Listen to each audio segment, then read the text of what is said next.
Olá, meus amores, tudo bem? Hoje eu vim aqui para contar para vocês uma história. É assim, era uma vez uma índia muito bonita mesmo. E aí ela estava tomando banho no rio, naturalmente, lá de boa, se banhando, se lavando e tal. Quando de repente ela escuta um barulho na mata. Ao ouvir esse barulho, ela sai imediatamente, né? Fica, meu Deus, o que está acontecendo aqui? Sinto que estou sendo observada. Será que é um bicho? Será que é alguém? Meu Deus! E essa índia, ela era perfeita, maravilhosa, linda. Era uma deusa. Quando ela sai da água e vai ver o que está acontecendo, ela imediatamente pega o arco e flecha e lança uma flecha para se defender, porque ela tem medo do que está ali. Ela não sabe, ela não vê. E aí essa flecha acerta um homem. Pois é, quando essa flecha acerta o homem, ele arranca a flecha dele mesmo e quebra, em sinal de paz. Ele fala, tô em paz, viu?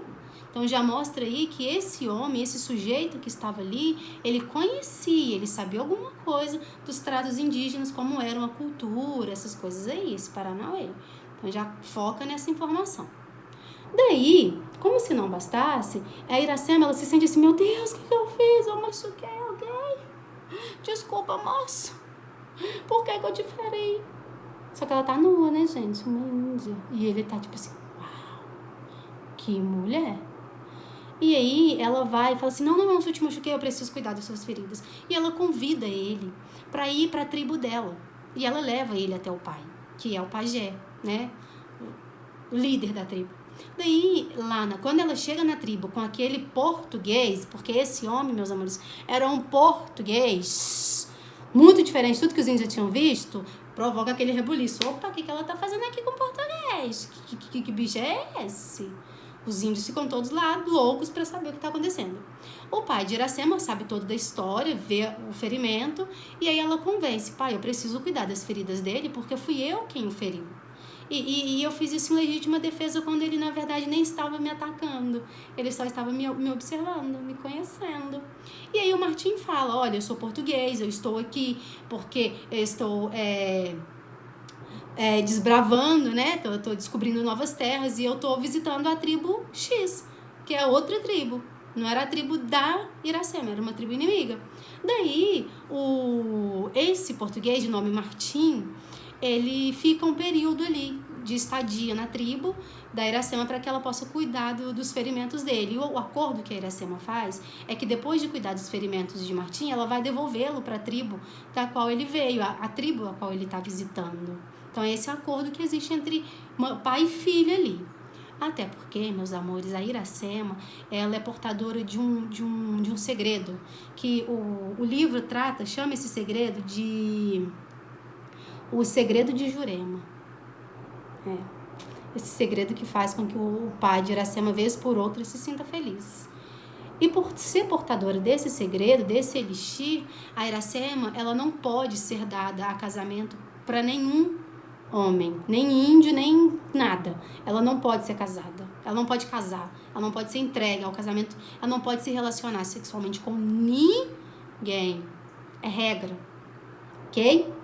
Daí, à medida que vai se aproximando, né, que a Iracema vai convivendo com o Martim, eles se interessam pelo outro, eles se apaixonam naturalmente, porque Bentinho, aí eu pensando, porque o Martim, ele nunca tinha visto uma beleza tão linda quanto daquela mulher, daquela índia. E a Iracema não conhecia outra beleza a não ser dos índios comuns com quem ela convivia. Então, eles se apaixonam. E a Iracema vai falar, mas você não tem compromisso? Aí ele vai falar, eu tenho uma mulher lá em Portugal, mas deixa ela lá, a gente tá aqui, o que tem, né, gente? Ai, tô dói, cuida de mim. Faz todo aquele drama de homem ferido. E quando aproxima a noite, em que o pai determina para Iracema que ela vai levar Bentinho. Por que eu tô falando Bentinho, gente? Que ela vai levar Martim embora. Olha, ele já tá pronto essa noite, você vai partir com ele pra selva e você vai devolver ele de onde você achou. Você vai pôr esse praga lá e não volta nunca mais. Então, quando aproxima essa noite, o que a Iracema faz? Ela dá um pouquinho desse elixir do segredo de Jurema pro Martim. É sério, gente, ela dá o segredo de Jurema para ele. E depois que ela dá esse segredo, ele tem possíveis alucinações. Não tem nem como provar se é verdade. São possíveis alucinações. E essas possíveis alucinações faz com que a Iracema engravide. Ela engravidou. Pois é. Daí, quando os outros índios, que naturalmente eram todos apaixonados por Iracema, porque ela era perfeita, é uma mulher, meus amores, é uma índia da primeira fase do romantismo. Ela era perfeita. Porque a primeira fase do romantismo já coloca o índio como sendo perfeito. Uma mulher, então, do romantismo, poxa, maravilhoso. Melhor do Brasil era Iracema, a mais bonita. Entendeu? Então, todos os índios eram loucos por ela, todos, perdidamente apaixonados, mesmo sabendo que não poderia ter contato, tocar nela, envolver-se, relacionar-se com ela. No entanto, na última noite, quando ela dá esse segredo e tal, os índios ficam loucos ao saber que Martim vai ficar sozinho com Iracema na selva, que ela vai atravessar a selva inteira para devolver Martim para o lugar dele. Aí o índio que mais gosta de Iracema, ele é um índio super, extremamente apaixonado por Iracema, ele vai e arma uma emboscada para os dois, para Iracema e para o Martim, porque ele quer matar Martim, né, gente? A expectativa dele ser matar Martim, a Iracema fica com ele. Só que eles não sabem ainda que ela tá grávida. Aí nisso, quando ele arma essa emboscada, lá no mato, já na emboscada, quando o índio vai atacar, Iracema pede para ele não fazer isso. E aí o índio ameaça Iracema. E ante essa ameaça, Martim vai em um ato heróico e pula na frente dela. Ela não. Mate a mim. Se tem alguém aqui que tem que morrer, sou eu, porque eu sou heróica, não sei o que e tal, que virou. Então ele tem essa ação, e nessa ação ele se declara, ele fala que ela é a mulher da vida dele, que ele nunca conheceu outra, enfim, ele se vê apaixonado ali. O que acontece depois disso? Bom, vocês vão ler a obra para entender. Ok, meus amores? Vocês precisam ler. O que mais eu preciso falar sobre Iracema para vocês? É que sim, a Iracema tem um filho. O filho dela se chama Moacir. Sabe o que significa a palavra Moacir? O nome Moacir significa filho da dor. Sabe o que acontece com a Iracema? Ela morre. E aí, esse filho da dor, ele sobrevive, ele é criado pelo pai de Iracema, ele é criado por Martim. O que aconteceu com Martim? Martim morreu também? Não sei, nunca nem vi. Vocês precisam ler a obra para vocês poderem se familiarizar, né, se fortalecer nessa corrente tão importante que é o romantismo. E por que eu estou contando essa história hoje para vocês? Esse resumão de um livro tão complexo que se chama Iracema. Essa obra, meus amores, é de José de Alencar. José de Alencar é um dos principais representantes indianistas do romantismo. Então, na primeira fase do romantismo, nós tínhamos ali vários escritores indianistas e José de Alencar é um dos mais importantes. E ele escreveu 3 obras indianistas. A primeira foi o Birajara, que é quando ele trata de um índio que nunca teve contato nenhum com outro ser, com outra criatura a não ser índio. Então, ele nunca viu um homem branco. Depois ele fala do Guarani. É o primeiro contato, é o primeiro momento de um homem branco com um índio, o primeiro diálogo entre eles. E no terceiro livro, ele fala da Iracema. Na Iracema, ele coloca a burguesia, o homem branco inserido na comunidade indígena. E essa inserção, essa mistura, essa mixigenação, dá luz a Moacir, que é um fruto, ou a primeira semente de um legítimo brasileiro, né? É isso que José de Alencar fala, que brasileiro não é puramente índio, ele é uma mistura, ele é mixigenado. E aí essa mixigenação ela é feita através desse relacionamento de um português com uma índia. E essa união dos dois faz com que Moacir tenha surgido. E significa filho da dor porque representa o contexto social em que o Brasil estava inserido. A gente está falando de um período em que o Brasil estava lutando por sua independência. Ele queria conquistar a sua independência. E sabe o que José de Alencar era? Um escravocrata. Ele achava que no Brasil só 2 coisas prestavam, o índio e a natureza. Escravo nem era gente. Então ele concordava com a escravatura normalmente. Isso é característica dele, tá bom? E ele escolhe, ou ele compõe essa obra, o Iracema, é a obra mais não a mais importante, mas é uma obra que melhor descreve José de Alencar, porque é a visão dele sobre o Brasil daquela época.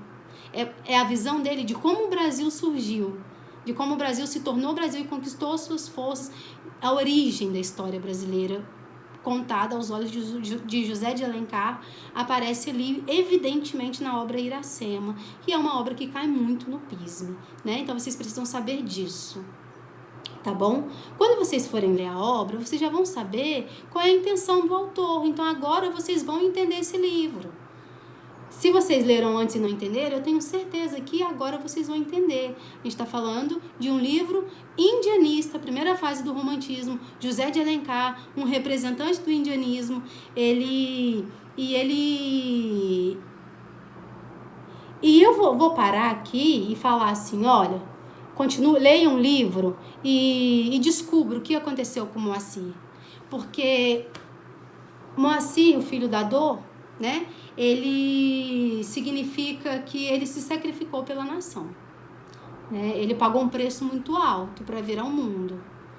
E que preço é esse? A mãe dele morreu, Iracema morre. Então ele vai ser criado como e por quem? É um sobrevivente do caos.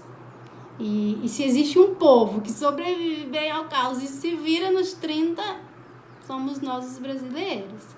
Então, gente, tudo isso que eu disse para vocês tá ali no assunto 4 da apostila, quando fala de José de Alencar. A apostila mostra as características detalhadas do José de Alencar. É tudo isso que eu disse. Mas eu escolhi a aula de hoje para contar esse resumão, fazer esse resumão bem assim, loucão da obra, para poder trazer uma leveza a mais ao texto, para que vocês tenham, assim, uma maturidade ao pensar em ler essa obra. Para quem não leu, né? E para quem leu e não entendeu, a chance é agora, tá bom? Então, a aula de hoje foi José de Alencar e vocês ouviram um breve relato da principal obra dele, que era o Iracema, que a gente vai chamar de alegoria, o carro-chefe, o carro que melhor representa o Brasil na primeira fase do romantismo. O Brasil em que o índio é posto como herói, ele se mistura com os portugueses e dessa mistura nasce um fruto. Ok? É isso que José de Alencar faz.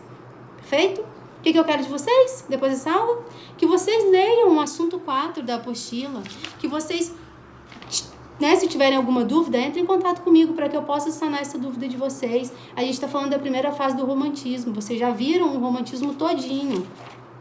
E façam os exercícios, meus amores. Por favor, das páginas 18 até a página 19. Para que na próxima aula nós possamos corrigir juntos. É só isso. Eu podia estar matando, estar roubando, estou pedindo. Faz atividade, meus amores. Tá bom? Espero que tenham gostado. Iracema é isso. Um livro maravilhoso quando você conhece o contexto histórico. Porque se você pega para ler só por curiosidade, dificilmente vai entender. Tá bom? Beijo de luz. Se cuidem e qualquer coisa, estou aqui para contar novas histórias para vocês ou falar sobre os autores dessas histórias. Beijo, beijo. Se cuidem.